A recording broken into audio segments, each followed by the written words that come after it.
Okay, my name is Kristen Watson. I am the investigator for Iowa City's Department of Human Rights, and welcome everyone to Jewish Concepts of Social Justice with Professor Elizabeth Heineman.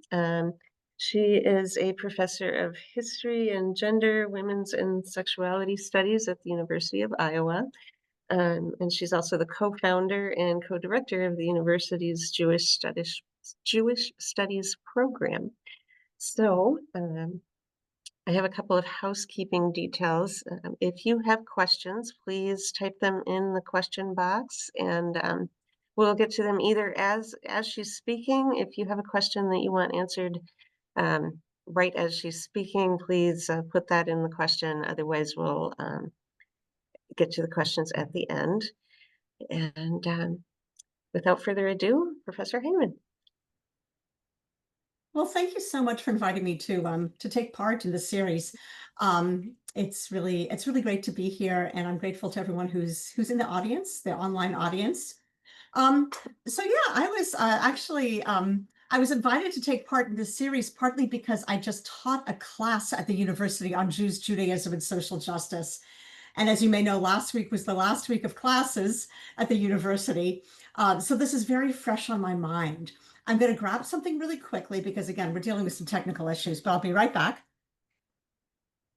I'm now back. Thanks for your patience as we deal with these tech issues. So what I wanted to do is to get us started with just a couple of basic definitions. Now, let me tell you a little bit about the structure of what I'm going to talk about today. Do a couple of really basic definitional things about what is social justice, other than the kind of intuitive sense that we might often have of social justice. What are the big Jewish frameworks for thinking about our responsibility in this world? And then we'll go into a few sort of specific areas, specific terminology, perhaps. You'll end up with a few Hebrew words under your belt, some of the key concepts of Jewish social justice. So what I want to start out with, and this is where we were having a little bit of tech difficulty, so I'm going to actually scale down on the slideshow, just to keep things a little bit simpler. But I wanted to offer you sort of a common definition of social justice. A lot of us, I think, have an intuitive sense of what we think that means. But I'm going to offer this definition. A social justice is an effort to achieve a society where everyone receives equal rights, opportunities, and access, regardless of race, religious belief, gender, sexual orientation, political views, culture, country of birth, socioeconomic class, any kind of identity factors or situationality. And I put that out there because, when we use the word justice, we often have a similar intuitive sense, but there's also the sense of our justice system, which is often about dealing with cases where somebody might be accused of having broken a law, for example. So there's also that kind of narrower sense of our justice system. And I'm going to come a little bit back to the intersection of those two things before later on. One thing that I often find really useful in really hammering home what we mean by social justice is to refer to a philosopher named John Rawls, who wrote sort of in the second half of the 20th century. And he has a kind of a, a sort of an original position, a place where he starts his thinking from that is incredibly useful for thinking about social justice. And it's sometimes called the veil of ignorance. And here's how it goes. You basically choose principles of justice for your ideal world that you would create as if you don't know who you're going to be in that society. You don't know your race, you don't know your gender, you don't know your socioeconomic status, you don't know what passport you hold. What is the world you would create if you don't know how you're going to be positioned? And you also don't know the conception of good that you'll have. For example, you might belong to this religion, which has a particular set of moral values. You might belong to a different religion that has a slightly different set of moral values, lifestyle preferences, and so on and so forth. So I find this veil of ignorance concept really useful to kind of pound home what do we mean by social justice? Imagine creating a world where you don't know who you're going to be in that world. That we could say is a kind of a universalist conception, right? You don't know who you're going to be. it's going to have to apply to everybody, somehow create justice for everybody. Once we start talking about specific conceptions, we could maybe an American conception of social justice, a Muslim conception of social justice, a humanist conception of social justice, or a Jewish conception of social justice, we're kind of starting to acknowledge a little particularity, right? There are Jews and there are non-Jews, right? There are Christians, there are non-Christians, and so on and so forth. Um, so part of what we think about is kind of that relationship, sometimes a tension, sometimes a really productive relationship between the specific, the particular, what is a Jewish framework for social justice, and universalist conceptions, what works for everybody. Judaism has embedded in it a lot of conversations about the relationship between the particular and the universal. So I want to put that out there, that kind of thinking in both, having both of those in our heads at the same time, the particular, what is Jewish, and the universal, what is humanity. Both of those are kind of exist side by side, sometimes in productive tension, sometimes really beautifully aligned. The other thing that is probably crucial to say ahead of time is, just like with any kind of religious tradition, um, religious frameworks are malleable historically. Religious texts are open to interpretation. Texts like the Bible, like in the Jewish tradition, the Talmud, they have inconsistencies embedded into them. Sometimes they're internally contradictory. You can find, and we all know this, right? We know, for example, that in thinking about the dignity and equality of LGBTQI people, that you can find a Bible verse that condemns that, and you can find Bible verses that say we must be completely inclusive, right? So that, of course, is what we also deal with in Jewish traditions. That you can find Bible verses to support all kinds of views. I'm going to be following a thread that very much brings us to conversations of social justice that are very universal, that are very inclusive, very egalitarian, but one could certainly, through Jewish lenses, read some of these texts in different ways. I think possibly one of the most important concepts to understand starting out is that Judaism is a religion of obligation, of responsibilities, rather than centering rights, right? If we think certainly about American conceptions of justice, rights are very central. What are the rights of the individual? What are the rights of different groups? Judaism is built more around responsibility and obligation, first of all, via covenant with God, right? Via covenant with God. When you think of the word mitzvah, right, which is commonly translated as good deed, a mitzvah is a good deed, but it's not a good deed done as an act of generosity or charity or a kind act. It's a good deed performed as a sacred obligation, right? It's an obligation to perform that deed.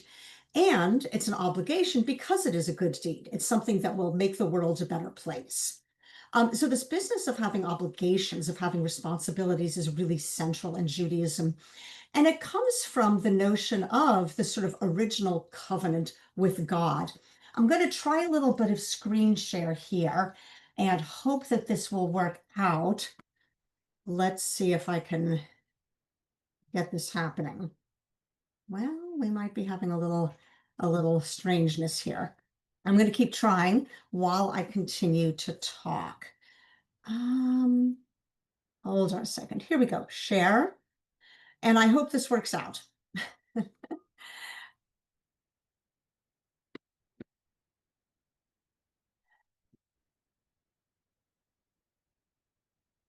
All right. So I'm hoping that you are seeing a slide now that includes a Noahide covenant and an Abrahamic covenant.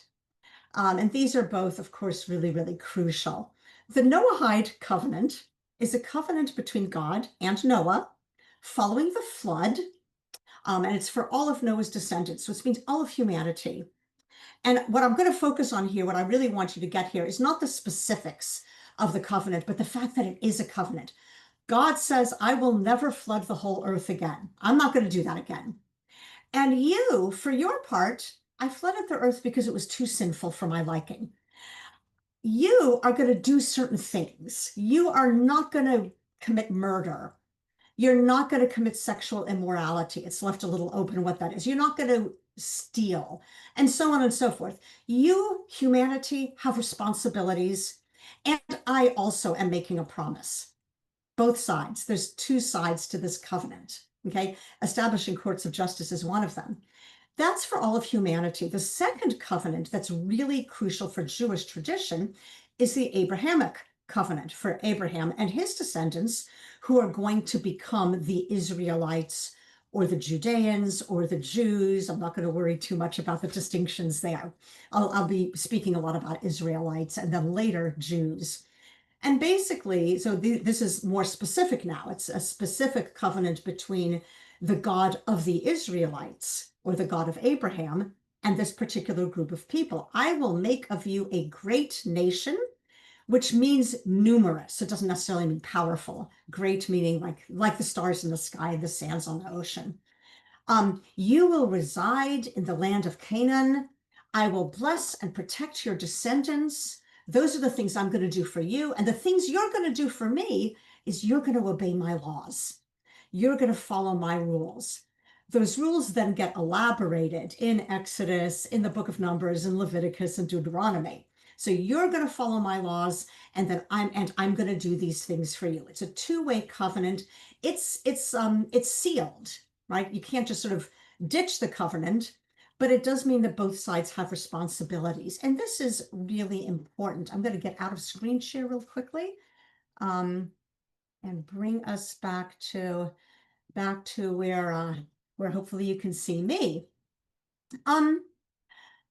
So this notion of covenant, actually, I'm going to go back to screen share. I have to apologize for the back and forthing on screen share. It just has to do that we're just having a little bit of technical complications here. I want to give you a couple examples of what that covenant might look like. Here we go. So here's God's covenant with the Israelites, right? And we see this, of course, originally with Abraham, but now we're going to see it reiterated in a few other places. During the wanderings in the desert, this is a crucial moment. Moses has led the Israelites out of slavery in Mitzrayim, the narrow place constrained, it's present-day Egypt. And during those wanderings, God says to Moses, to the Israelites through Moses, you shall faithfully observe all my laws and all my regulations, lest the land to which I bring you to settle in spew you out. Okay? This is really correcting. I think this is a really important misunderstanding about God's promise of land. Often people have this notion that God promised this land to the Israelites, period.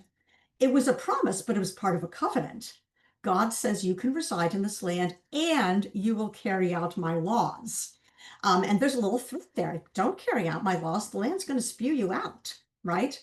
And there's another verse following that where if you sell land, for example, you're inhabiting some of this land, you sell it, but you can't sell it beyond reclaim because really it's not yours to sell. Really it belongs to me, God.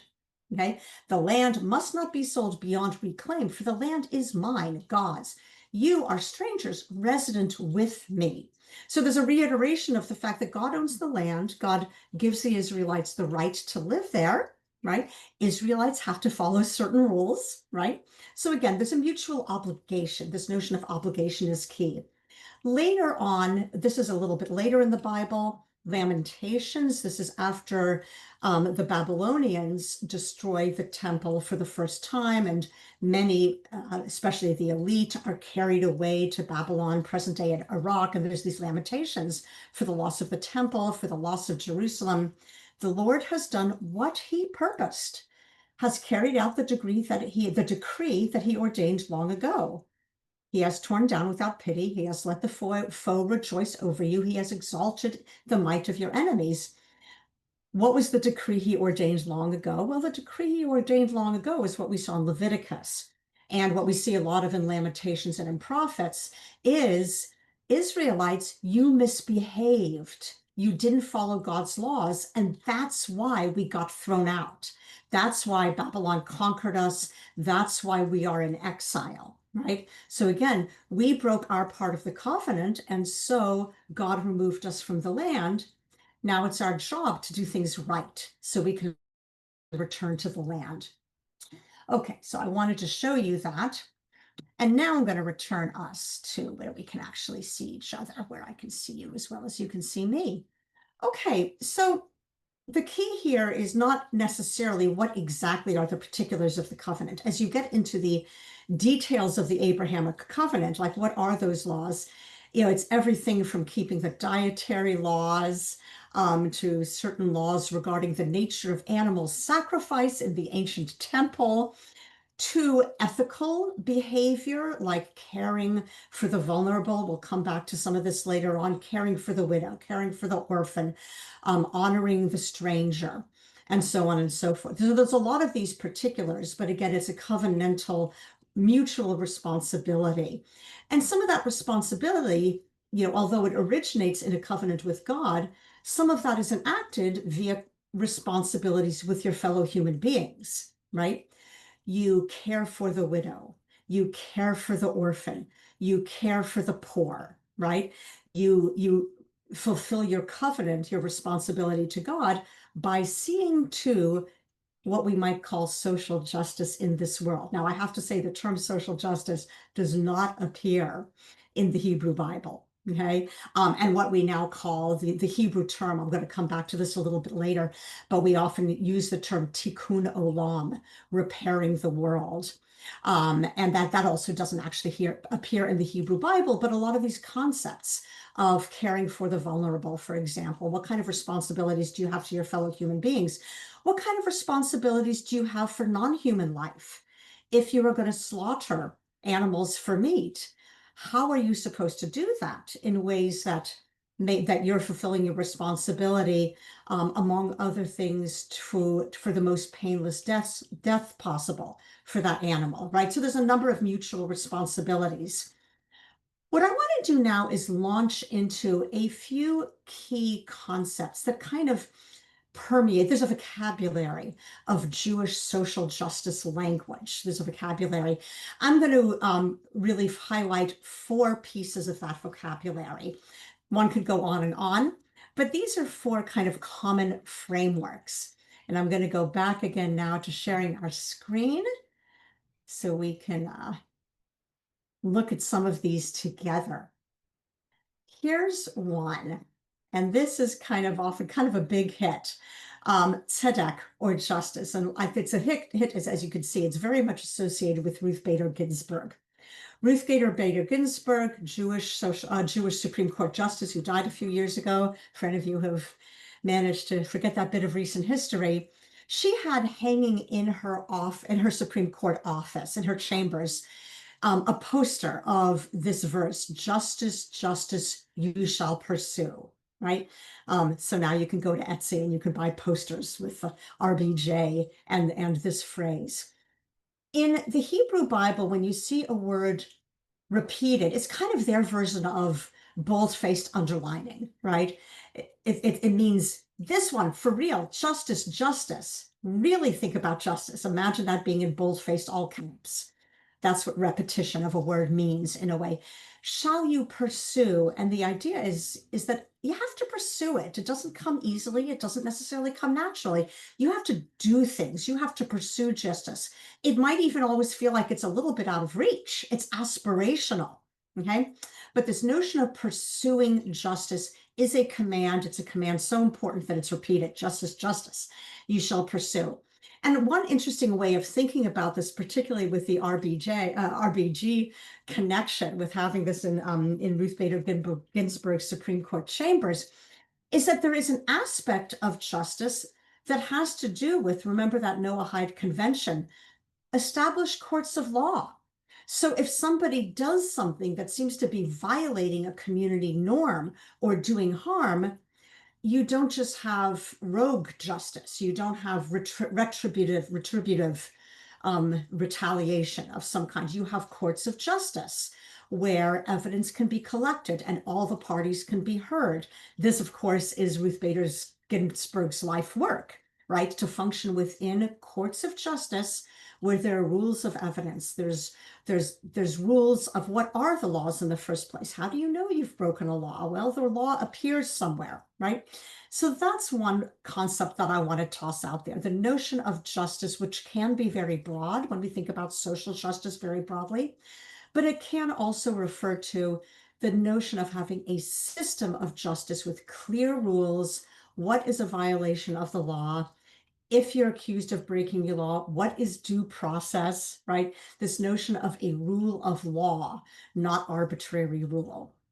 Let me take us to another important concept in Jewish social justice, and that is v'ahavtem et hager. You shall love the stranger.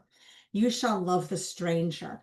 This is the most often repeated commandment in the Hebrew Bible. It is commanded more often than keep the Sabbath day. It is commanded more often than no idol worship. This is the commandment that appears most often. It's a very important one. One thing that is probably worth saying, if you have to say something over and over and over again, it's probably because people don't always do it. Think about talking to your kids, right? Stop pouring cereal all over the table. If they're not pouring cereal all over the table in the first place, you don't really need to say so.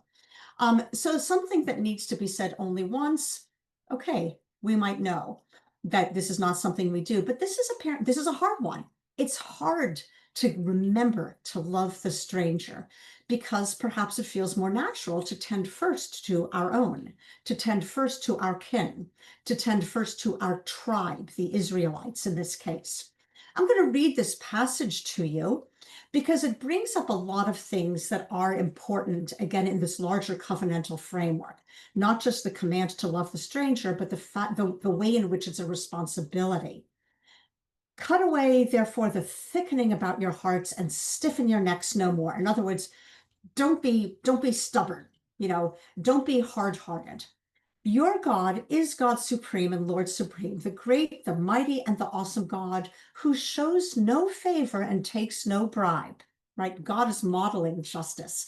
God is modeling equality, but rather upholds the cause of the fatherless and the widow and befriends the stranger, providing food and clothing. Okay, so again, God is modeling for us. God is basically saying, I'm highlighting the vulnerable here. You too. Now this is your responsibility. You too must befriend the stranger, for you were strangers in the land of Egypt.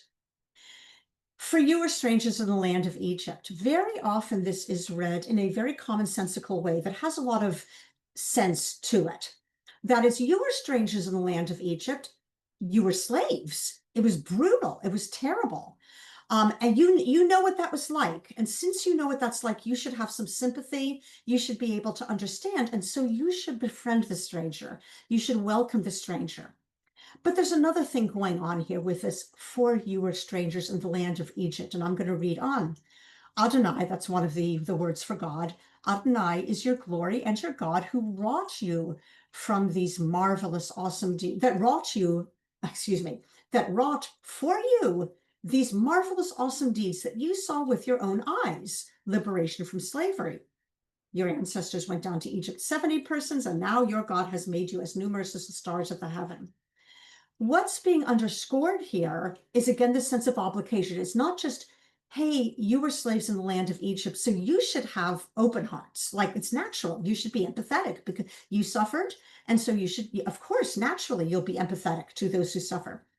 But if it were that easy, you wouldn't have to say so all these times. God is saying, hey, listen, you were strangers in the land of Egypt, and I brought you forth from the land of Egypt. I did this thing for you. I liberated you. I made you numerous, right? I made of you a great nation. I did these things for you, and your responsibility now is to do these things. Your responsibility now is to befriend the stranger, okay? So maybe because you've suffered, you know what it's like to suffer, so of course, you'll be nice, but maybe it's not of course. Maybe It's a responsibility, right? This notion of a responsibility to do this work of welcoming the stranger. Who is the stranger? What's the stranger? Kind of worth saying, because sometimes you'll see this translated as love your neighbor. And we might think, well, neighbor, stranger are two very different things, right? In the context of the Hebrew Bible, there's the Israelites and there's everybody else. Okay. So the Israelites are non-strangers. They're part of your tribe. They're part of your group. And strangers are everybody else, but your strangers can be neighbors. Israelites do not live in isolation. They live commingled with other tribes. Some people who worship other gods, the gods of the Canaanites, for example, the gods of the Egyptians. Now, sometimes there are bad relations, but really there should ideally be good relations, right? So strangers aren't necessarily people who live on the other side of the planet, and they're not necessarily immigrants, although that can certainly be part of it. They could be wanderers. They could be people who are passing through your land or people who have come to settle in your land. But they can also just be other people among whom you live commingled, right? So here we get a little bit of that sense of, yes, there are the Israelites, there are Jews, and yes, there are people who aren't Jews, but it's your responsibility to honor, welcome, love all, right? You and I, Israelites, and me, Adonai, your God, have a particular relationship. And at the same time, there's a universalistic sense of you should love, you should welcome, you should assist, you should protect all the strangers, the neighbors, even people who aren't part of your tribe. All right, let's go on to our next basic concept, and that is tikkun olam. This concept is perhaps the one that is best known in kind of pop culture conceptions of Jewish social justice. And I had fun before, as I was preparing this talk, just doing a bunch of screen grabs of tikkun olam on the web. So here we see a tikkun olam lesson plan. And here we see a children's book called Tikkun Olam TED. Here we see the Tikkun Olam bingo game, the Tikkun Olam ocean cleanup sensory bin. This is a very important old magazine. It's now digital only, if turned digital only, and then it went out of publication. But for a good generation, this magazine Tikkun was really kind of a central journal in the Jewish social justice world. They're the Tikkun Olam Awards for people, modeling Jewish social justice. And it turns out there's Tikkun Olam, the short film, which I have not seen, but I look forward to looking at it sometime after this webinar because I'm very curious. In any case, the notion of tikkun olam is really important vocabulary. And as you can see, there's a lot going on here within the world of Jewish education. So if you go to Hebrew school, if you get Jewish education, you are taught about the value of tikkun olam. And you learn that phrase, tikkun olam. It means repairing the world. What does it mean to repair the world? Well, the term isn't actually in the Hebrew Bible as such, but notion of repairing the world, like they're impoverished among us. You should tend to you should clothe the stranger, you should feed the stranger, right? So there's notions that would seem to move towards repairing damage, repairing an unjust world, or repairing suffering in the world, repair that suffering of hunger by feeding. We first start to see the term in rabbinic writings, which means the first few centuries of the Common Era, between 200 and 600 CE, thereabouts. And the term first comes to use in the framework of repairing damage that may inadvertently have been caused by an overarching rule. So there are overarching rules having to do with how to function in the Jewish world. We're specifically talking about Jewish law, right? There might be laws about, for example, divorce law. There's divorce law. There's law about repayment of debts, and so on and so forth. But then there might turn out to be a case where, oh, if that law is strictly applied, it actually causes an injustice. So the ancient rabbis who were kind of grappling with all of this used the term tikkun olam, this notion of repair, in a somewhat more narrow sense than we do. But I think it's worth noting because, again, it's connecting to that notion of kind of a more formalistic sense of justice. There are laws that we have created to try to implement God's law here on earth or implement values of, let's say, loving the stranger, or economic fairness when we think about debts and so on, or how families should function. We have certain laws, but sometimes strict application can be unjust, right? So it sort of brings together that notion of a sort of a formalistic law and a sense of humanitarianism, empathy for people for whom that law might cause harm, right? So that's the original use of the word tikkun olam. As the Jewish liturgy evolves, you start to see prayers that refer to the hope that the world will be perfected. The world is a place of suffering. There's injustice in the world. There's poverty in the world. There's violence and war in the world. And we hope that one day the world, more broadly speaking, will be perfected, right? That is the Messianic age, which for Jews has not yet come. So that starts to work its way into the liturgy. In some ways, the modern concept, the more modern usage of the sense of tikkun olam comes from the mystical Kabbalistic tradition, sort of really formulating in the 15th century, 16th century, thereabout, at least this strand of it. And the mystics had a particular story of creation that had to do with, if God is everything, God is everywhere, God needed to contract to create space for the world, right? So there's a kind of a contraction of the divine self to create space for creation. The divine light became sort of contained in vessels to create the space, but some of those vessels shattered. The divine light was simply so powerful. So some of the divine light is still with the divine, but some of these shards of the vessels all over the world, you can see how this is a very mystical vision. And it's our job as humans to go out and collect these shards, to bring the divine light back together, to create, to pull back together these shards and help perfect the world. It's a very mystical vision, obviously, of the nature of creation, of divine light, but it also is very clearly articulating a human responsibility. It's our job to go out and find those shards that have gotten lost. It's our job to collect those shards and to bring them back together. We are part of repairing the world. This is not something God's going to go and do, right? God has told us part of what needs to happen. God has laid out certain ethical rules, and it's our job now in the mystical vision, not just to follow those rules, but in a much more mystical way, to collect shards of light. It's our job to create this healed world. Today, tikkun olam is used practically as a synonym for social justice. Repairing the world can mean repairing environmental damage. It can mean bringing about economic justice. It can mean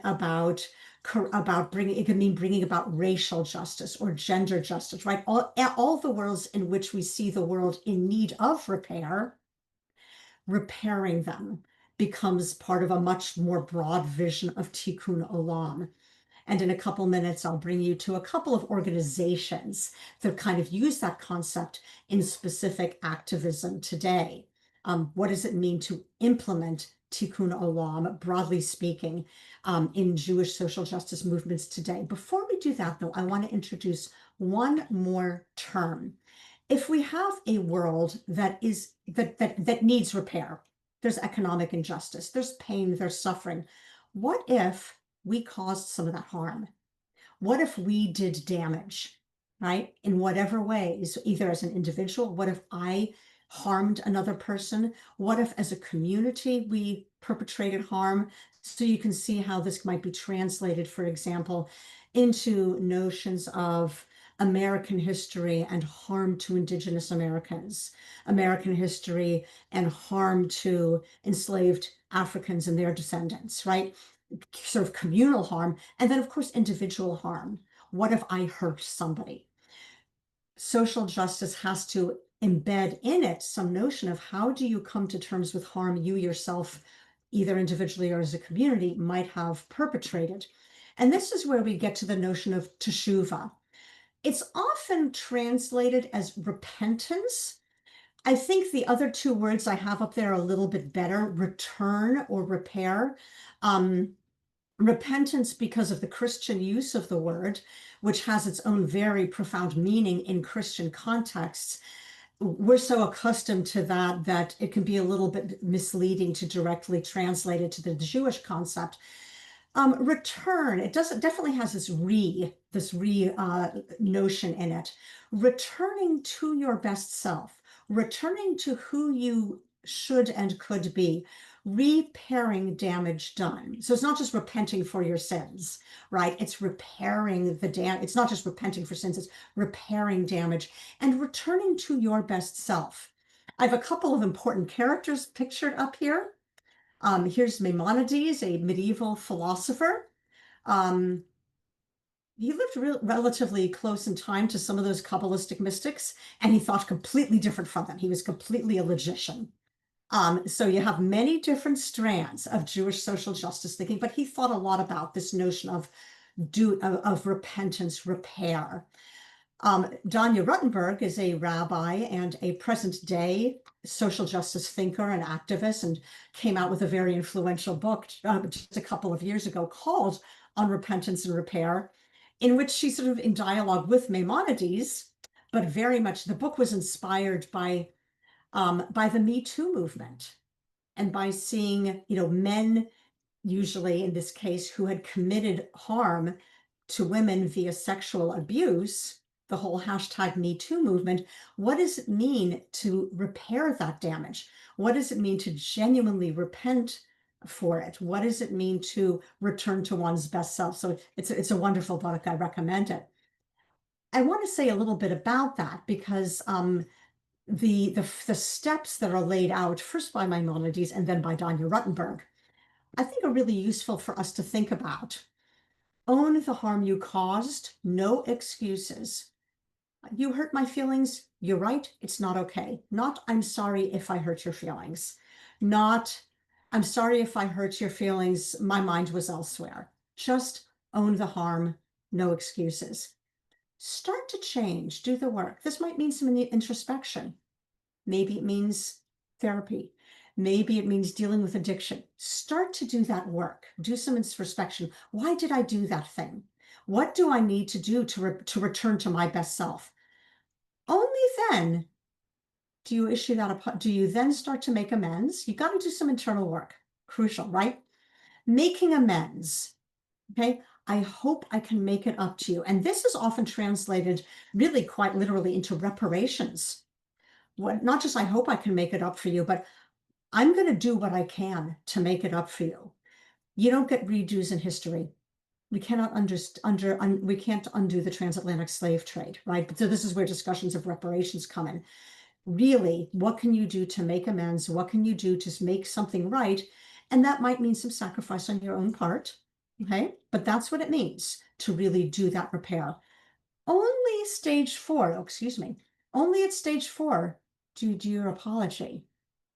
Partly the reason that this comes up so profoundly, and I think this is part of what Danya Ruttenberg was thinking about when she wrote this book.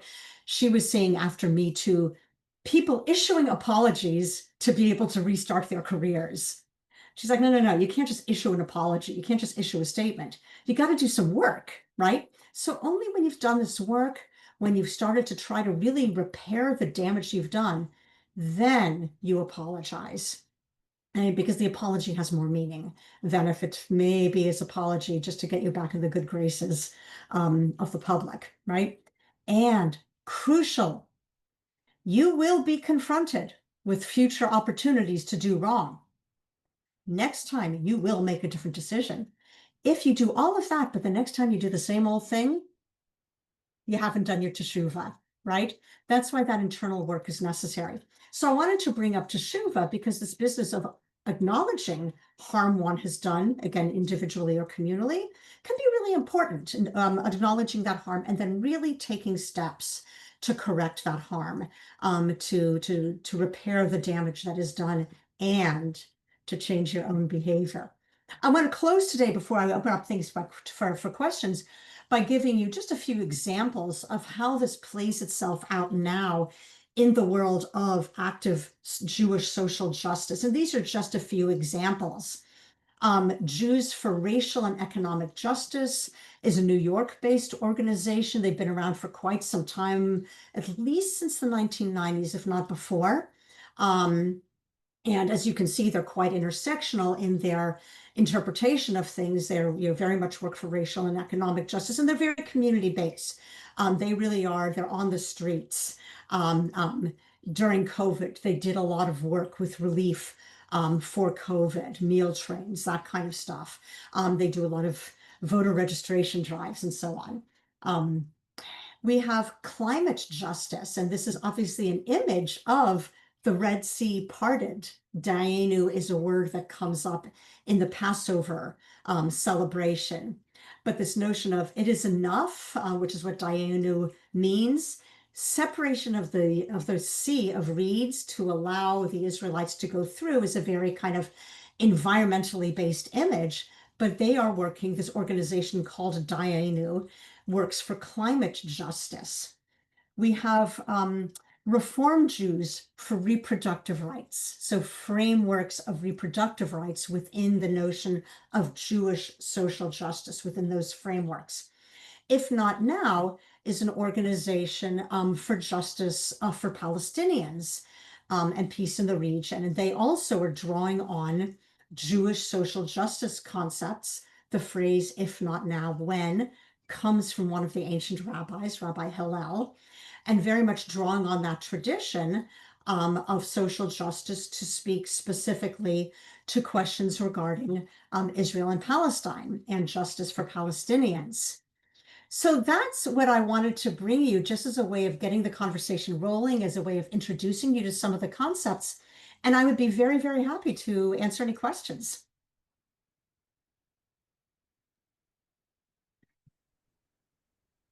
We don't have any questions yet, but if anybody wants to put one in the chat, that would be welcome.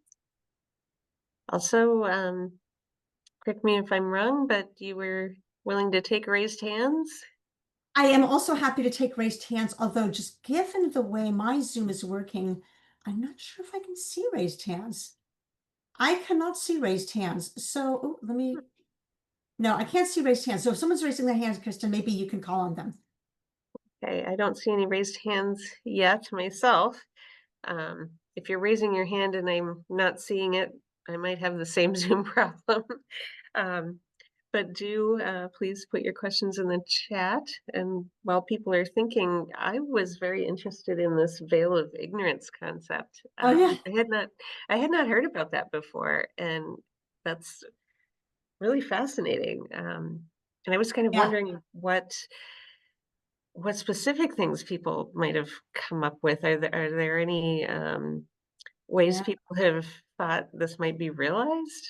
Well, this is a question I actually wanted to toss out to the group. If I were doing a sort of an in-person class with my students, we would have stopped right there and said, okay, I want everyone to do a free write, or I want everybody to make some bullet points about what is that society you would create if you have no idea who you are going to be in that society. So actually, I kind of want to kick it back to the group a little bit. I'm tempted to do that and say, what would that look like to create a society that where you don't know who you're going to be? Yeah, it's very, very interesting. I'll put the challenge out there and be happy to take any volunteers. And yeah, I think it's a really powerful concept. And I think that then the framework of Jewish social justice that we were grappling with, in some ways, it's an acknowledgement that the veil of ignorance, I mean, okay, the Hebrew Bible preceded John Rawls, right? But if we just sort of think about the ideas, the veil of ignorance is a fascinating, a really powerful exercise. And the reality is we probably can't fully achieve that exercise. It's really, I think it's aspirational. And at the same time, we know, of course, I know the people in my community. They're people I feel closer to, either because I know them personally or because we just share something even beyond knowing them personally. I know more about how the United States works than I know about how Nepal works. So I know what more about what it's like to be an American, right? So that's the cause of confrontation with the reality that we do live in communities, and particularist identities are part of how humanity works. So for me, one of the really interesting things is how do you reconcile that notion of particularism? You know, you can certainly find strands in the Hebrew Bible, for example, that seem to, that would, if I could have given a very different talk saying how the Bible says that Israelites, Jews should prioritize their own and not anybody else. Now, I happen to think the strands that I've been highlighting are, in fact, very much the dominant ones, and the ones that also just lead us to a better place. But any religious tradition, any particularist tradition, any tradition of, think about American ideals, can be used to sort of say everybody should have equal dignity, equal rights of speech, and so on. Or they can be used in a narrow way. People who have citizenship should have these rights. People who don't have citizenship should not, right? So that tension between universalist ideals and the reality that we live in worlds of particularisms, I think is a really important one to grapple with. We have a couple of people have put some questions. One person says that they just want to say thank you for providing the 101 in Jewish social justice. Um, and the next person says, what do you recommend to help Jews who are already committed on the page to social justice, but not open to the first steps of teshuvah and understanding communal harm?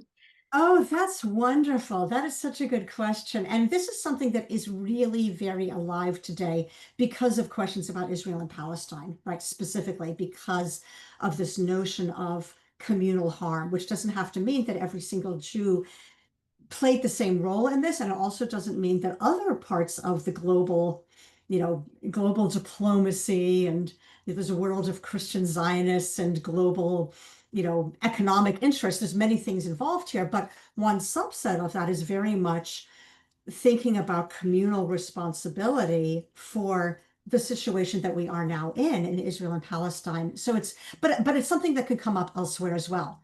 And it has, for example, how about Jewish communal harm to women within the Jewish world, given that it is a patriarchal tradition? Okay, like most religions, it is a patriarchal tradition, and that has caused harm. How do you grapple with that kind of communal harm to, let's say, women, to people who are non-binary, and so on and so forth? There are many ways to think about that collective harm. I would really recommend reading Danya Ruttenberg's book.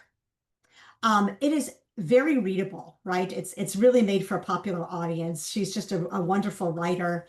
And she's also, you could find podcasts with her and all that kind of stuff. And when the book came out a few years ago, she was doing a zillion podcasts and webinars on this topic. But I think just sort of walking through those steps so you fully understand, I think, part of it is just stopping and thinking about, wait a second, what is required for me to kind of really sit with ways in which I might have done harm or ways in which my community might have done harm. And really thinking about that process is very, very powerful.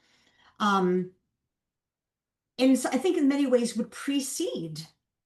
um, would precede thinking about, let's say, how do I take action? Right? Because if we go back to those steps, well, you don't take action before you've done some of that internal work, right? You own the harm you caused, you do some internal work.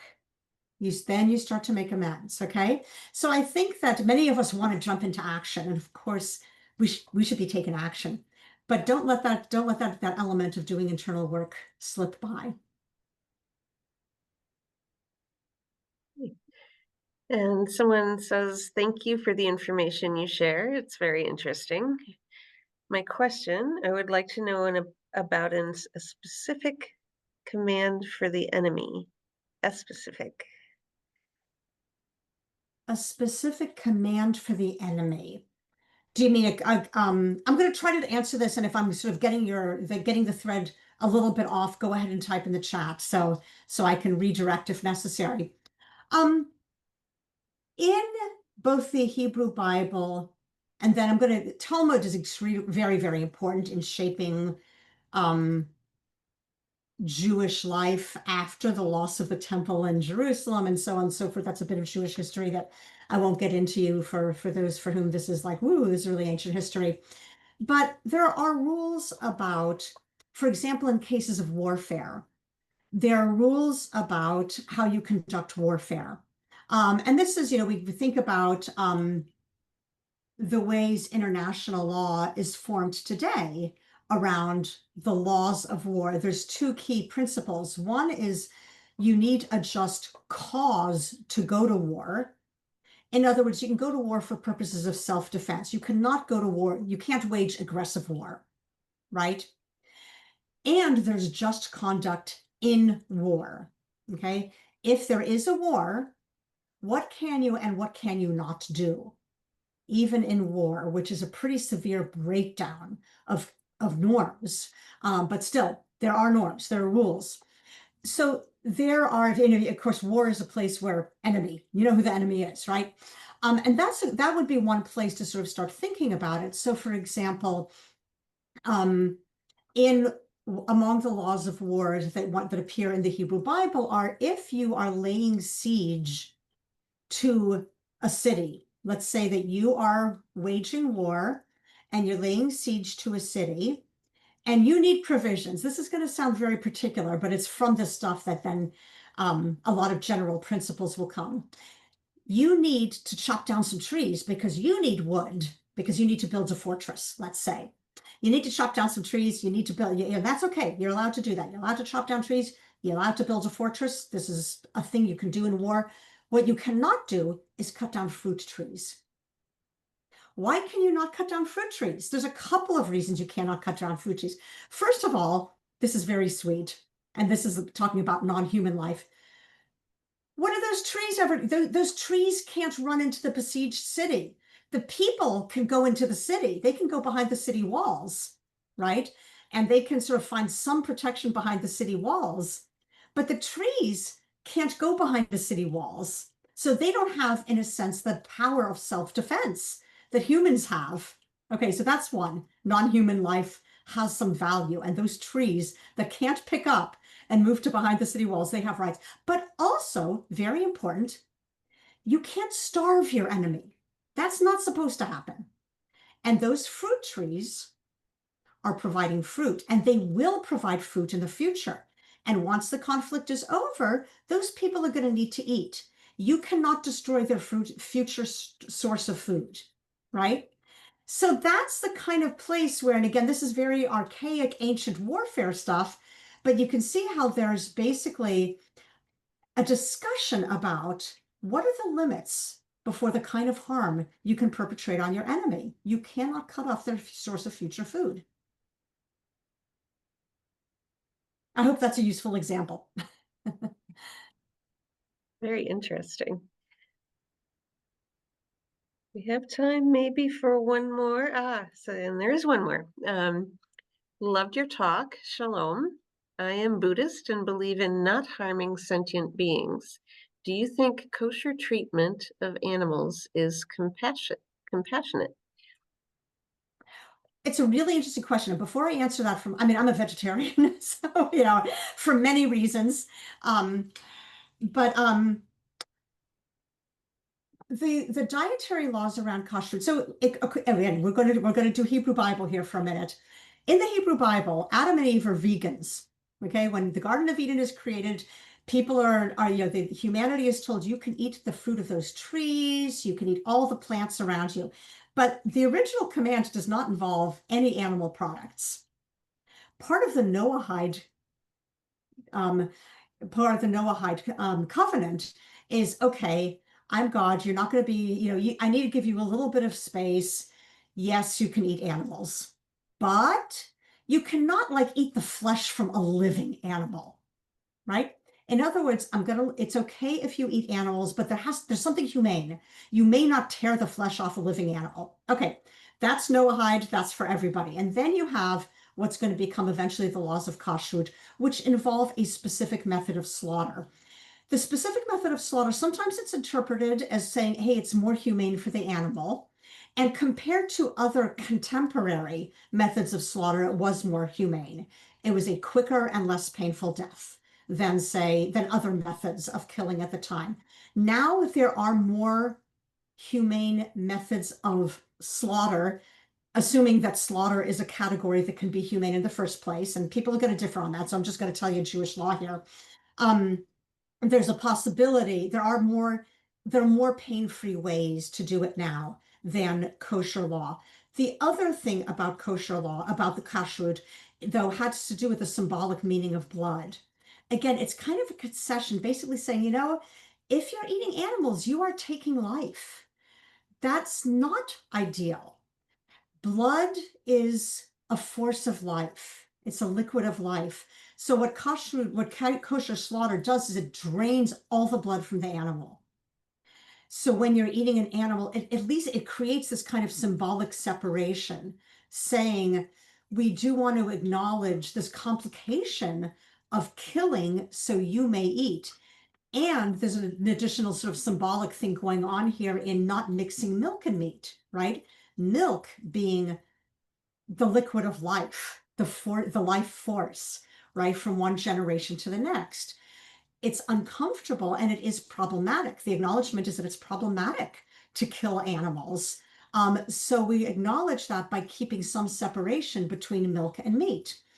Much more recently, Jewish social justice organizations that are concerned with um, humane treatment of animals, that are concerned with things like veganism, basically have said, well, okay, there are these old laws regarding dietary law, but there are other laws concerning how Jews should behave. For example, laws regarding the treatment of labor. If in a meat processing plant, you are following all the strict laws of how to slaughter an animal, but you're treating the labor unfairly, contrary to Jewish law, that meat is not kosher. Now, that's not what the rabbis would say, but that is a contemporary sort of Jewish social justice oriented reinterpretation of dietary law to sort of say, well, these other laws of justice in Jewish framework, for example, labor law, have to be observed in order for meat to be ritually pure, right? In order for meat to be kosher. So it gives you a sense of what some of the discussion is, right? There's a long historical discussion that goes in many different directions, but it's a pretty deep and complex one. Well, I wish we could talk about this all day, but unfortunately, it is 1 o'clock. So thank you very much, and thank you all for attending. And Thank I you hope all for your you'll, interest. thank you. I hope you'll all attend future Lens programs and have a good rest of your day. Thanks so much for having me.